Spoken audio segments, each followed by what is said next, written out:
Box 52, onde a gente pensa e fala sobre ônibus, mobilidade e transporte. Olá, bem-vindos, bem-vindas e bem-vindes ao episódio, a viagem número 2 no Box 52.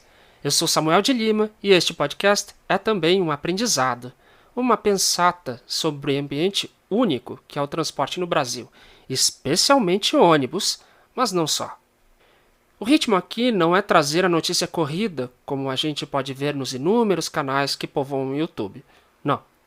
A gente quer aqui pensar e analisar com mais calma sobre o que se passa no meio dos ônibus, trens e navios de uma forma bem acessível e universal. Tu não precisa ser busólogo ou especialista para entender o que se fala por aqui no Box 52. A ideia é justamente trazer clareza, esclarecer e apontar caminhos neste setor que, por si só, é muito centrado e, de certa forma, pouco transparente para quem não vive mergulhado no diesel e na borracha. Isso tudo eu devia ter dito lá no primeiro episódio, mas a Hard News, que foi o lançamento da nova família NB1 de ônibus de viagem da Buscar, meio que passou por cima deste intuito. E assim, o Box estreou. Inclusive, a gente pode falar um pouquinho mais sobre o NB1. Com base no que a fabricante foi gotejando de lá para cá do episódio passado, tanto nos posts do Instagram quanto no press release que ela soltou. Aquele aerofólio na traseira, que eu falei na viagem número 1, lá no teto, né, que eu pensei não achar que tinha função alguma. Então, aquilo realmente tem função aerodinâmica, segundo a Buscar, e ajuda o ônibus a obter o coeficiente aerodinâmico de 0,38 cx até 0,36 cx, com os opcionais que eles oferecem. Isso quer dizer o seguinte: aquele desenho bicudo, bem dinâmico, que muita gente tem tacado pau, que a fabricante diz que é robusto, mas eu acho que não é, pelo contrário, confere uma leveza no desenho total do ônibus, e eu particularmente gostei bastante, resulta num veículo que oferece pouca resistência ao ar para um veículo daquele tamanho. Na realidade, o CX, o coeficiente aerodinâmico, é bem próximo de um carro de passeio, e resulta numa coisa muito boa, que é a economia de combustível, e, portanto, menor custo por quilômetro rodado. Outra coisa que a Buscar disse no Instagram, ainda na traseira, aquelas 5 lanterninhas são realmente isoladas umas das outras, diferentemente daquelas peças gigantes que tem na linha antiga da Buscar e também na concorrência, na Marco Polo, na Comil, Mascarello. A família NB1 começou com os modelos de 3,45 m e 3,65 m de altura total, né? Para o ano que vem, devem sair os modelos LD, Low Driver, com o motorista embaixo do salão de passageiros, e o DOD, Double Decker, a versão de 2 andares do bichão. Esses ônibus que saem bem caro e que está sendo muito bem aceito pelos passageiros e pelos empresários. Eles são confortáveis e muito rentáveis. E para terminar de falar dos NB1 por hoje, ainda segundo o press release, essas carrocerias são feitas especialmente para os chassis que seguem a norma de emissão de poluentes Proconv, a Proconv P8, que equivale à norma europeia Euro 6. Qual a diferença? Bom, são conjuntos que poluem bem menos, né, mas são cerca de 30% mais caros de produzir e vender, e impõem também algumas diferenças na construção. A Buscar disse, numa coletiva esta semana, que os ônibus pesam 300 quilos a mais que os Euro 5, que eram produzidos até ano passado, e isso exigiu diversas adaptações. Aliás, cabe dizer que as empresas saíram comprando o que ainda restava de Euro 5 fabricado ano passado, justamente por esse custo mais baixo que tinha, né, em relação aos chassis na especificação Euro 6. Compraram o que tinha até zerar o estoque de todo mundo. Mas agora, chega de falar de ônibus novo, né? Porque o transporte rodoviário aqui no Brasil, ele ainda é todo povoado por ônibus de segunda, terceira e quarta mão. Essas empresas mastodônticas como a Guanabara, como o Grupo 1001, que engloba aí Viação Catarinense, Viação Cometa, né? Eles compram lotes de dezenas, às vezes de centenas desses carros 0 km, usam por 3 a 5 anos, sem descuidar da manutenção deles, né? E já botam para revenda. Outra empresa menor vai comprando delas e assim vão repassando até chegar no turismo do seu Chico, que faz o transporte da faculdade no interior, ou passeio de escola, ou transporte rural. Enfim, até o ônibus se esgarçar e ou virar motorhome ou trailer de cachorro-quente. Mas, enquanto não cai na mão do seu Chico, o ônibus sai bem caro, muito caro. Só para ter uma ideia, o canal do Júlio Costa Pé na Estrada, lá no YouTube, recebeu um áudio, e olha só, esse áudio lá do lançamento do ônibus, lá em Joinville, na fábrica, certo? Pelo jeito, o gerente de vendas lá, falando do preço da carroceria do NB1. E apenas a carroceria do NB1, completinha, exceto o chassi, né? Que o cliente compra a parte e leva para encarroçador. Bom, só a carroceria completinha faz por 430 mil. O DD Double Decker de qualquer marca, novinho, não sai por menos de R$ 1 milhão. Sabe onde eu quero chegar? Até o ônibus abrir o bico de vez ou chegar a hora de repassar para alguém que compre, é melhor ir reformando e consertando até onde dá. Com esses preços, até nos usados, e os juros de financiamento lá nas alturas, para quem não tem essa grana toda para dar no ato, na bucha, né, como fala lá no sul, para todo mundo, ainda em valores assim, é melhor ir recalchutando o que tem, né, e ir aguentando o bacurau do motorista. Não acha? Pois bem, chamou atenção lá em 5 de abril, faz um bom tempo, mas eu acho que vale a pena resgatar. Uma notícia intitulada Pirataria de G8. Reformadoras transformam o ônibus G7 em G8 e Marco Polo entra na justiça, que saiu no site Diário do Transporte do Adamo Bazzani. Resumindo a ópera, eles expõem oficinas de manutenção de carrocerias, tipo funilaria, lanternagem, né, chapeação, que pegam um ônibus mais antigo, que costumam colocar à frente de um modelo mais novo do mesmo fabricante. Ou não precisa nem ser toda a frente, só um farol, um para-choque do modelo mais recente, né? Mas no caso em tela, a oficina vai além. Ela adapta todos os elementos de design da linha G8 da Marco Polo e transplanta para o ônibus com carroceria do modelo anterior, a G7. E já tem carro G7 bem esmerilhado aí, porque eles foram lançados lá em 2009 pela Marco Polo e se mantiveram em produção até o início deste ano. Teve um facelift aí, uma restilização de meia-vida, mas no geral é a mesma carroceria, o mesmo desenho. Com certeza, esses modelos mais antigos, ou mesmo os mais novos, eles já estão bem usados, já estão aí com milhares de quilômetros no odômetro, né? E aí eu cito aqui o diário. Abre aspas.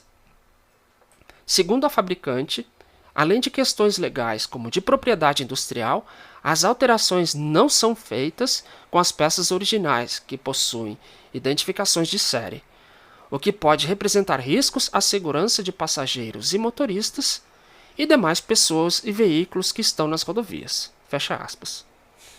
Aqui já se nota uma certa beligerância da Marco Polo em misturar propriedade industrial, no qual a empresa tem total direito de assegurar, né, porque os desenhos são de fato registrados no INPE, o Instituto Nacional de Propriedade Industrial, e não é permitido mesmo a reprodução sem licenciamento. Quem for produzir, né, tem que pagar o licenciamento lá, vai fazer uma peça paralela, mas paga-se o royalty, né? E aí, mas eles estão misturando, no caso, o uso com o uso de peças paralelas, ainda que não seja no modelo adequado. Ora, seria como se a Fiat me processasse por trocar a peça do farol, né, do meu antigo Punto 2009, por uma peça paralela. A Fiat, ou melhor, a Marco Polo aqui tem que notificar e correr atrás da fabricante da peça paralela, caso ela ainda não tenha licenciado o uso com os detentores da propriedade. Eu não entro no mérito da segurança, né, que é cabível e necessário nesse cuidado, né, caso dos elementos de iluminação ou para-choque. Esses itens de segurança, eles de fato precisam ter esse cuidado. Mas ainda assim chama atenção. Botar uma oficina que é muito menor que uma fabricante multinacional como a Marco Polo no pau por causa da tiara cromada lateral do G8, eu achei pesado. E aí, continuando a matéria, né, tem uma citação da nota da Marco Polo que é ainda mais intrigante. Abre aspas. A companhia alerta que a adulteração do uso original das peças é uma prática ilegal que ludibria os clientes, afeta a qualidade, a segurança e o atendimento das normas vigentes, além de comprometer o desempenho dos veículos. A Marco Polo já tomou as medidas legais cabíveis contra as empresas que estão adulterando os nossos produtos, bem como aquelas que contratam estes serviços, notificando judicialmente os envolvidos a fim de coibir estas práticas. Fecha aspas. Há um ponto aí, mas passível de discussão, que é a modificação do veículo, né? O artigo 98 do Código de Trânsito estabelece que nenhum proprietário ou responsável poderá, sem prévia autorização da autoridade competente, no caso federal o CONTRAN e no caso estadual o DETRAN, fazer ou ordenar que sejam feitas no veículo modificações de suas características de fábrica. Essa prévia autorização é onde está o pulo do gato. Porque se houver resolução do CONTRAN, do Conselho Nacional de Trânsito, que autoriza efetuar modificação das características do veículo, e aqui não se aplica um cromadinho lateral, um pontinho de LED no interior, mas itens que afetem de fato a segurança do ônibus e de qualquer veículo, né, das vias em que ele percorrer, tais como a distância do faixa dos faróis, ou mesmo a lâmpada do farol, por exemplo, o CONTRAN não permite, na resolução acho que 677 de 2017, que se mude a lâmpada halógena, caso ela seja original, por uma lâmpada de LED.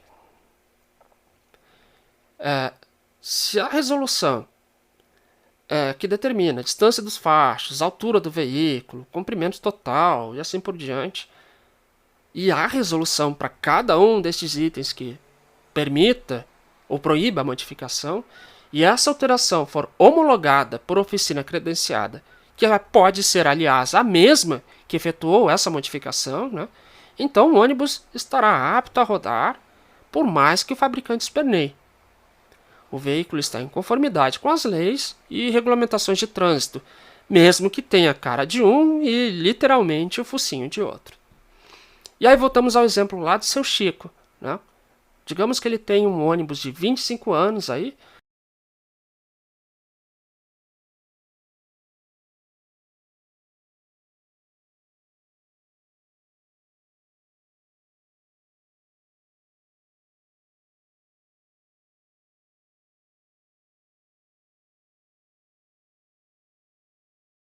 Por exemplo, um Viaggio GV, mecânica zeradinha, mas não encontra mais peça original de reposição da carroceria.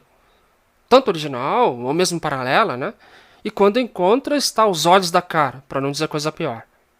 Poxa, fabricante, vai fazer o cara pagar 200 mil reais ou mais num novo ônibus velho, no qual ele vai ter que gastar com tanto de coisa para fazer na mecânica, na carroceria também, além de adequar o ônibus às conformidades do órgão regulador, como o DAER no Rio Grande do Sul, ou o Artesp em São Paulo, né, até liberar.